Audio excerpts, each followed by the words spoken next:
Hello दोस्तों, कैसे हो आप सब। तो जो आज हम डिस्कस करेंगे, आज हम उस टॉपिक पे डिस्कस करेंगे जो बहुत कंफ्यूजिंग है, जो जिसने रातों की नींद उड़ा दी है यूपीएससी एस्पिरेंट्स की, और वो है ऑप्शनल सिलेक्शन। देखिए, ऑप्शनल हो जो है वो यूपीएससी के एग्ज़ाम में इतना इंपॉर्टेंट रोल प्ले करता है कि ऑप्शनल अकेला डिसाइड कर देता है कि आप यूपीएससी क्लियर करेंगे या नहीं करेंगे। वो ही डिसाइड करता है कि आपकी रैंक आएगी या नहीं आएगी। क्योंकि देखो, जो जीएस के पेपर होते हैं उसमें अप्रॉक्सीमेटली सारे कैंडिडेट्स के सेम ही मार्क्स आए होते हैं। जो डिफरेंस क्रिएट करता है वो होता है ऑप्शनल और ऐसे। तो जो ऑप्शनल होता है वो बहुत क्रूशल रहता है इस प्रिपरेशन में। अब बात यह है कि ऑप्शनल सबके लिए सेम नहीं होता। 25-26 ऑप्शनल है लिस्ट में, तो आपको कोई एक ऑप्शनल सेलेक्ट करना पड़ता है। अब जब हमारे पास चॉइसेस ज़्यादा हो ना, तो हम कंफ्यूज भी ज़्यादा होते हैं। हम कंफ्यूज हो जाते हैं कि हम कौन सा ऑप्शनल चूज़ करें।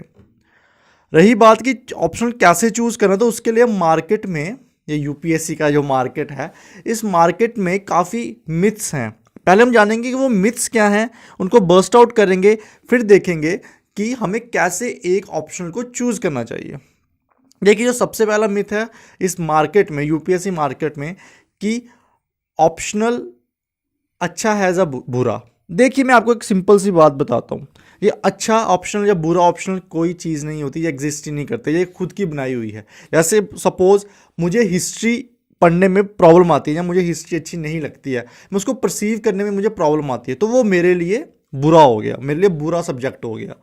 क्या पता जो दूसरा बंदा हो उसको हिस्ट्री ज़्यादा पसंद हो, ज़्यादा समझ आती हो, तो उसके लिए हिस्ट्री अच्छा हो गया।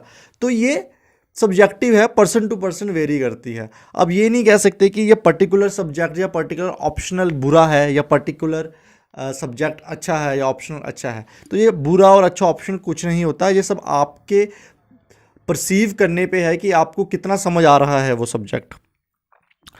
दूसरा जो मिथ है वो है कि इस ऑप्शन में मार्क्स कम मिलते हैं। अरे भाई, लिखोगे अच्छा तो मार्क्स ऑटोमेटिकली अच्छे मिलेंगे, नहीं लिखोगे तो मार्क्स अच्छे नहीं मिलेंगे। सिंपल सी बात है, इसमें कोई लॉजिक है ही नहीं। अच्छा लिखोगे तो अच्छे मार्क्स मिलेंगे, अच्छा नहीं लिखोगे तो अच्छे मार्क्स नहीं मिलेंगे। अब एक चीज़ हो सकती है कि ऑप्शनल लंबा या छोटा, लेंथी या शॉर्ट, ये हो सकता है, ये मैं मानता हूँ कि ऑप्शनल लंबा है या ऑप्शनल छोटा है।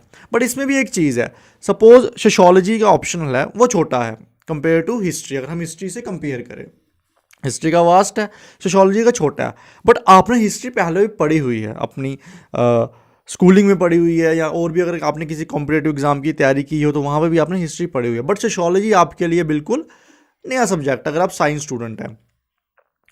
तो सोशियोलॉजी बेशक छोटा सब्जेक्ट है, बट उसको समझने में, उसको पढ़ने में आपको उतना ही टाइम लग जाएगा जितना आपको हिस्ट्री कवर करने में लगेगा। क्योंकि हिस्ट्री तो आपने पहले पढ़ी हुई है, आपको पता है, आपको तो सिर्फ उसको इन्हांस करना है। बट सोशियोलॉजी तो आपने पढ़ी नहीं है, आपको उसका जीरो से स्टार्ट करना है।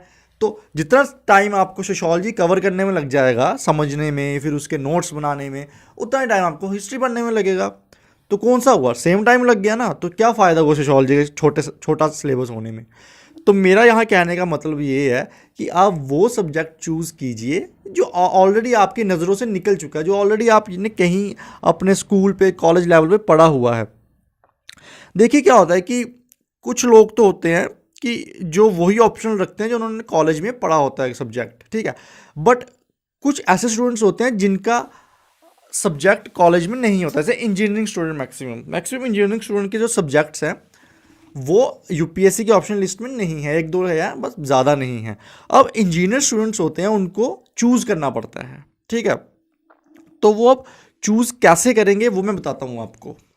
देखिए, चूज़ करने के लिए आपने काफ़ी सुना होगा कि काफ़ी जो आपके मतलब कोचिंग इंस्टीट्यूट्स है वो बताते हैं कि आपको फर्स्ट डे से ही आंसर राइटिंग है, फर्स्ट डे से ही ऑप्शनल चूज़ कर लेना चाहिए। बट मेरा ये नहीं है, मैं ये नहीं बोलूँगा ये बेवकूफ़ी है। क्योंकि फर्स्ट डे से आपको कैसे पता लगेगा कि आपका इंटरेस्ट किस में है और कौन सा ऑप्शन आपके लिए बेस्ट है। मैं आपको एग्जांपल देता हूँ।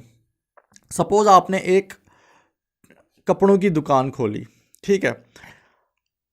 स्टार्टिंग में आपको यही पता होगा कि कपड़े लाने हैं और बेचने हैं, यही मॉडल रहता है ना, आपको यही पता होगा। बट जब आप उस बिजनेस में घुसेंगे फिर आपको पता लगेगा कि क्वालिटी मैटर करती है, कि कहाँ से कौन सी फैक्ट्री से सस्ते कपड़े मिलते हैं, कौन सी फैक्ट्री से महंगे कपड़े मिलते हैं, कैसे कस्टमर को कन्विंस करना है। जब ये चीज़ें कब पता लगेंगी, जब आप उस बिज़नेस में डल जाएंगे।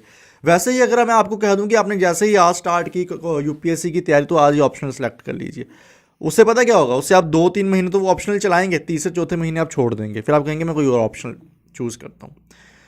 तो आपको करना क्या है, आपको जैसे आप यूपीएससी की तैयारी स्टार्ट कर रही है जून में, सपोज जून में स्टार्ट कर रहे हैं, तो जून जुलाई अगस्त ये आपको आपने जो आपके जो बेसिक सब्जेक्ट्स हैं, पॉलिटी, इकोनॉमिक्स, हिस्ट्री, ज्योग्राफी, ये पढ़ने हैं, ठीक है। ऑप्शनल भी भूल जाइए कि ऑप्शनल नाम की चीज़ है भी आपके पास दिमाग में। अभी सिर्फ आप ये फोकस करिए जो मेन आपके सब्जेक्ट्स हैं।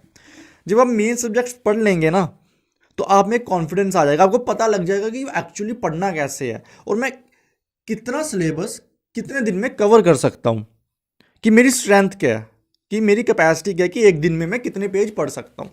और अगर आपको सपोज हिस्ट्री रखना है तो आपने पहले हिस्ट्री पढ़ ली होगी, या अगर आपको सपोज पॉलिटिकल साइंस रखना तो आपने पहले इंडियन पॉलिटी पढ़ ली होगी, ठीक है। ज्योग्राफी पढ़ना तो आपने ज्योग्राफी पढ़ ली होगी पहले बेसिक सब्जेक्ट्स में। इकोनॉमिक्स रखना, इकोनॉमिक्स भी पढ़ ली होगी।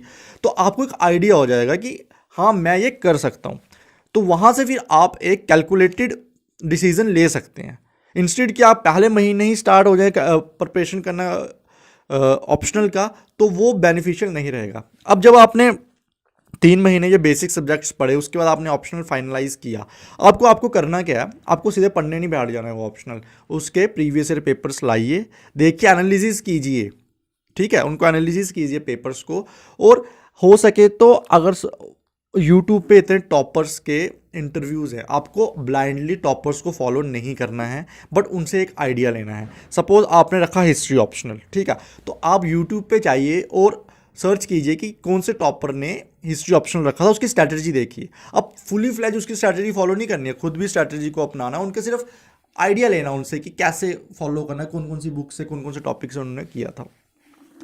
तो जब ये आप ये दो चीज़ें कर लेंगे, प्रीवियस ईयर पेपर और टॉपर्स की स्ट्रैटेजी देख लेंगे, उसके बाद फिर आप जंप कीजिए ऑप्शनल पे अपना पढ़ने में। और जब आप ऐसा करेंगे ना, तो आपको ऐसा फील होगा कि आपका इंटरेस्ट भी बन रहा है उस ऑप्शनल में और आपकी प्रोडक्टिविटी भी निकल रही है, ठीक है। तो ये था ऑप्शनल को सिलेक्ट करने का सही तरीका। डिफरेंट व्यूज़ हैं इसका ऑप्शन सेलेक्ट करने के। जो मुझे पर्सनल लगता है कि आपको ऑप्शनल कैसे सेलेक्ट करना चाहिए वो ये है। और अगर आपको ये अच्छा लगा वीडियो तो प्लीज़ सब्सक्राइब कर दीजिए और लाइक ज़रूर कीजिएगा, क्योंकि नया चैनल है, ज़्यादा सब्सक्राइबर मिलेंगे तो मैं लाइव वीडियोस भी आपके लिए ला पाऊंगा और आपके डाउट्स क्लियर कर पाऊंगा। और अगर आप कोई डाउट्स आप में तो प्लीज कमेंट में आप लिख दीजिए। और अगर आप कमेंट में नहीं लिखना चाहते हैं तो आपको यहाँ पे इंस्टाग्राम की मेरी आईडी फ्लैश हो रही होगी, वहाँ जाके आप मुझे मैसेज कर सकते हैं। तो चलिए फिर, बाय बाय।